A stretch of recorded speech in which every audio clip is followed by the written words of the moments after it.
Hey y'all, my name is Marsai Martin and I want to welcome you to our incredible show, SheEO, presented by Walmart. The title is a play on CEO, the acronym of Chief Executive Officer. That of course we mixed in with the word she, because around here we think fierce women and especially powerful women of color should be profiled, lifted up, and listened to for their advice, their wisdom, and the inspiration that they bring. And you know, being a SheEO myself, I might just have some things to add and some questions of my own for these wonderful ladies. Speaking of which, for our next episode, we have something very special because we have a trio of business leaders who run an incredible company called Black Paper Party. So first we have Madia Willis, a CEO who works as a design and product development professional. And then we got Jaren Merchant, a CCO who is an illustrator and an animator and has always had a passion for diverse representation through visual storytelling. And then next we got Jasmine Hudson, a CMO. In this case, the M standing for merchandising. She is an entrepreneurial mindset with a track record of developing, launching, and scaling major national brands and products. And in 2020, the three united to create Black Paper Party, a company that creates gifting and hosting solutions with a chic nod to the African diaspora. Please welcome Madia, Jaren, and Jasmine to SheEO presented by Walmart. Hi. Come have a seat. How y'all doing? Good. Okay, of course we had to like match this, right? There was some phone calls talking about the vibes. Of course. You know, Gotta be- unapologetic. That's kind of the theme. Absolutely. I love it. Okay. The nails, they all popping. I'm so excited. Okay, I gotta get into it. I need to know the backgrounds. We can go one by one. Where's everybody from? Where you from? Sure. So I'm Jasmine Hudson. I'm from Cincinnati, Ohio, originally. Gotcha. Yeah. I'm Jaren Merchant, but everybody calls me Jay. I'm originally from the U.S. Virgin Islands, St. Croix to be exact. And I'm Madia Willis. I grew up in the Maryland, PG County area, and my family's Liberian American. I love that. Okay, well, I love that y'all are all from different places, but really what made y'all get together? Well, we all worked at Walmart at one point, all three of us, in Amazing. different perspective departments. Jazz and I run a local Insta blog where we kind of like highlight fun things to do in the area, and that's kind of how we got connected to Madia. Oh, And we just got to talking about our different skills and like how we could merge them together and what we can do with our powers combined, and that's kind of how Black Paper Party was born. yeah, that makes sense. So I want to know with y'all's different backgrounds, what made you guys want to be in the lane that you guys are in today? I mean, what got you started? Right. With my background being in merchandising, I have a very strong retail financial background. So I can do a lot of that financial forecasting and all of that's kind of required to be in business. Jay is a very strong illustrator, animator with a background in children's books and illustration. So she could bring that creative character eye. And then Madia has a very strong background in product development and sourcing, international business, and textile design. So taking those characters from Jay and creating them into awesome prints and patterns. And then I'm able to help with pick, packing, shipping, logistics, financials, all of that to get it to the end customer. That's with our powers combined, you know, we can create something really magical. I love that. Well, I want to know, why was this important for the culture, for you guys? So it's important because it's specifically around the Christmas holiday, we are one of the biggest buying markets. We spend about $3 billion for the holidays, and the African American community or the African diaspora to start spending as early as September, October just for Christmas. There's no representation for us as far as celebration and packaging. So we wanted to solve that problem. When you go into your local retailer, you should be able to see holiday products that reflect you and your family as well. Yeah. So we saw the problem and we was like, fine, we'll do it. We'll fix it. Yeah. What were the traditions that you and y'all's family created to help you guys get to this point? Well, I know for me growing up, if it didn't look like us, it wasn't coming in the house. So like, I didn't know, but I didn't realize until I got older how important that was to my dad. So I didn't know that when we were young. I thought he was buying that stuff. So I was having the conversation about Black Paper Party. And I'm like, we're making this stuff now. Because I remember when we were younger, used to buy all these Black Santas and Black Angels. And he was like, girl, we didn't have it back then either. While y'all was asleep, I was in the garage painting the Santas, painting the Angels. And then I would put everything in the house before y'all got up. He was like, that stuff didn't exist then either. So y'all are doing it. I mean, speaking of parents, I mean, who was y'all's mentor? Like, who helped you guys get to the point where y'all needed to be today? And who was like y'all's biggest fan? Let me tell you something. I'm Jasmine's- gonna start with the fans. Okay, mom and dad. Let me tell you something. Latier Hudson They are Black and People Party Marguerite ambassadors. Hudson, my mom and my dad, when I say they will buy Cincinnati out of house and home when it comes to Black Paper Party, they are buying absolutely everything off the shelves. I'm so sorry, Didn't you have Cincinnati. to call Like, and just be like, hilarious. I was just stop? like, I need y'all to stop buying the whole shelf. Oh my gosh, what about you guys? I'm gonna have to shout out my papa and my dad. He was a single parent in the military raising all girls, and he did it. Oh wow, a girl dad. Like, he did it. He showed up. He always used to tell us, if you do it right the first time, you don't have to do it again. And I've been doing it right. What about you, Mari? I would say I come from a strong line of women who are, professionals and kind of go after their dreams. So they were always supportive of this business and what we wanted to set out to accomplish. And I would say that a lot of our professional relationships have turned into, leads for suppliers or for financial services, law services, and, when you talk about what you want to do and accomplish, then people who are in a position, I think, in your network to recommend someone or to help, a lot of people kind of came out to rally around us and try to support us in whatever way that they could. Yeah, that's dope. And how has that been for you guys? Just building a community that just will hold you down also. Well, super shout out to the day one supporters. For Day sure. one. They have been with us from the jump. But we get so many customer emails and comments and even blog posts that are made about us, and all it's centered around is, hey, I finally see me. And it's because of this company. And then they'll post like their sons. Let me tell you something. Their sons and the daughters with the stockings from Walmart this holiday season has been crazy. And everyone's just like, mommy, that's me. And to see that, it literally just hits you just like right in the heart. And it really motivates us to keep going and to continuously create more for that community, because they are now seeing themselves and they're rallying around the Black Paper Party brand the way a community would.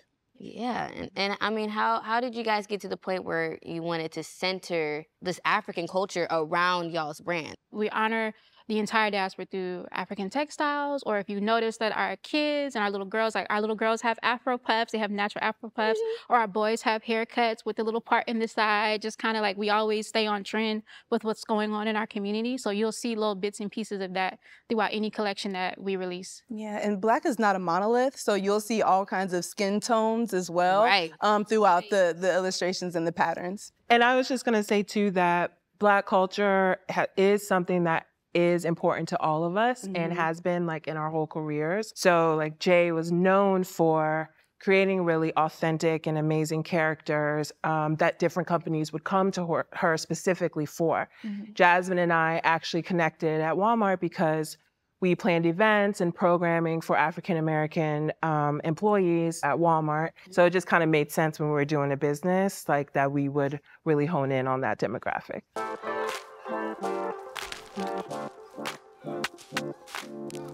Well, okay, I want to know more about just what happened from the ground, from the marketing part, just the creativity part. I want to know the nitty gritty.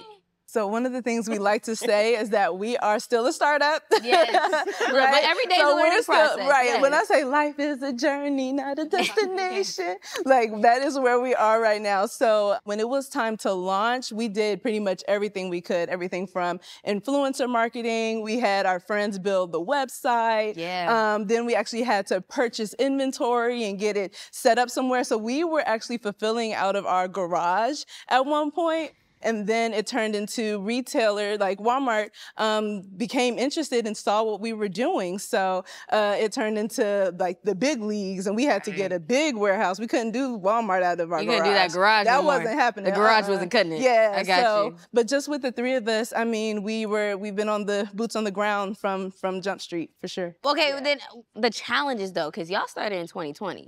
How was that for you guys? And what were the challenges that came with that? I mean, we stopped shipping that year. We stopped shipping December 1st, and we just said we can't guarantee your product will get there by Christmas. And some people understood and they ordered from us anyway, and they wanted to support us. But we were profitable that first year, but we know we could have been so much more profitable had we been able to ship up until, say, December 18th or something like that. You know? But the blessing in disguise in all of that, though, was because since everyone was already at home, everyone's looking online for, you know, how they're going to celebrate the holidays. So even though it was very rough and we had a lot of challenges, I think the awareness of our brand really took off because we were a very e-commerce centric brand at first. So I think that's what really got us to take off the way we did.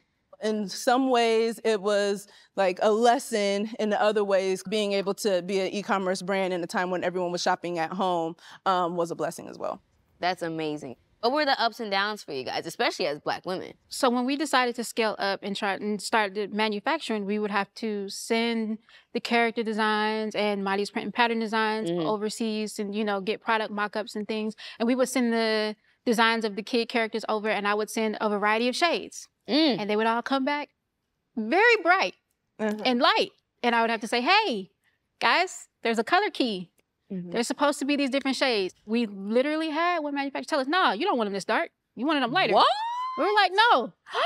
We said what we said. If you listen to Black women, we said what we said. I want these kids in all of these different shades, from light to dark. And they would literally, we have to go back and forth, and then we had to have a meeting, get all on the same page, put together our trend guides, our color palettes. These are the colors we want. Do not send anything outside of this guide. And that kind of like turned into a thing. So now we have like a whole package. We realized that we needed to get people on board to understand what Black Paper Party is, what our brand is, and what we stand for. Because I think a lot of the issue is they usually tend to go white first, and then they'll just take that white thing and color it brown. That's not what our people want. When they see it, they want to see themselves. They literally want to see their friends, their family, their kids, their uncles, their grandparents reflected in those designs. Not an afterthought either. Right. Was that like one of those challenges where you realize like, oh, we gotta ante up. Yeah. During that time, of course, Walmart came knocking at y'all door. How was that? Like, how'd that come to be? Really, it was just through the awareness of our e-commerce brand. Okay. So getting a lot of really great just reviews online. We got a call from the seasonal buyer. They were just like, listen, I don't know what you guys are doing, but we want a part of it. So came in, we did a meeting, and it was all, you know, uphill from there. It was great. Well, I mean, was that y'all's first like big meeting as a brand? Or how was that for you guys? Were y'all nervous? Were y'all like, what they gonna ask? Like how different was that for you guys? So we were in a couple retailers the year before, and we come from a retail background. So we knew how to prepare for a buyer meeting. I think one of the things that makes us unique is that we are very design and trend focused. So we had our trends laid out and ready, like based on what Walmart wanted to move forward with. So we were prepared to have the conversation and just excited. Walmart gave us the opportunity to imagine all that the brand could be. It was not just wrapping paper and gift bags, but if it was also decor and if it was stockings and if it was, you know, really a holistic seasonal brand, what does that look like for y'all? And they really gave us the opportunity to explore that. And that was awesome.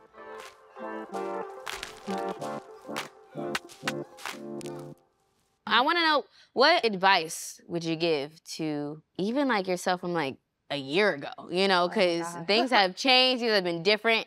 But I want to know, like, what advice or what would you tell your younger self? We always try to put a positive spin on the obstacles that we encounter. So we think of it a couple of ways. One, like Maria always says, what problem do we get to solve today? You know what I mean? Not have to solve, but get to solve. So that's how we kind of go about some of those hard times. And that's the advice I think all of us would give our earlier selves, and we will continuously give, is just like, hey, there's always going to be a problem. It's not an if, it's a when. So how do you approach it so you can keep moving forward and growing? Exactly. No, that's amazing. I want to know what chapter would you call this, like right now? I call this chapter, the big girl pants? Oh yeah, we did say, put on your big girl pants. Yeah, we are at the point where we are having to make really big strategic decisions for the direction of the company. And where we're not just in kind of like survival mode anymore and just doing things because, you know, we need the brand to survive, and we need, you know, to be able to live and pay our bills. Right. But really where we can be more strategic about what we want. Proactive versus reactive. Yes, proactive, not reactive about the brand, and really, you know, trying to work with people who understand what the brand vision is and value what the brand vision is, and who are not constantly trying to say, is that valid? Right. Or, you know, are you sure you want to do this? Or if we do it this way, you know, that'll be okay too. So kind of tying in all of that, like, listen to yourself and then make sure your partners are also equally listening to you and supporting this vision of the company. Nah, exactly. And I think also, Jay, I think you have a quote that you always say. And I want to get it right. Is it, you can't be what you can't see? Is that what it is? Oh, yeah. You can't be what you can't see. Tell us about it. I literally never thought about illustration and animation until I saw a Black animator. And I was just like, I could do this. And I've been on this trajectory ever since. How does that connect to your business and your purpose? It's so interesting to see a lot of the other entrepreneurs that reach out to us. That's just like, you guys are so inspiring, seeing that you guys like took the leap, because with all of the positivity of starting Black Paper Party, there was also just like, are you sure y'all want to do that? Are you sure it's going to be well received? But when, like Madia said, when you trust your inner voice and you honor your gifts, if you show up for your gifts will show up for you. I do want to give y'all a pat on the back though, real quick, because the fact that y'all started a whole entire company when everything was shutting down, and even like existing companies ended up shutting down because of just the issues that y'all went through, but literally y'all overcame all of that. That's crazy. And I know we just met, but like, I am incredibly proud of that. Thank you. Because that in itself is just hard, and y'all did the thing. Well, listen, thank you guys so much for being here, talking with me. Look, Black Paper Party. This holiday season. This holiday season. Absolutely. Walmart. Yes, Walmart. After talking with Madia, Jaren, and Jasmine, one thing is for certain. I'm ready for a party. The holiday season, all of it. Get bags, wrapping paper, give it all to me. I want it all. What an inspiring journey these women have had, coming together to make holidays and special occasions special and specific to Black culture. Thank you guys so much for watching today, and make sure you check out all of our other SheEO episodes presented by Walmart.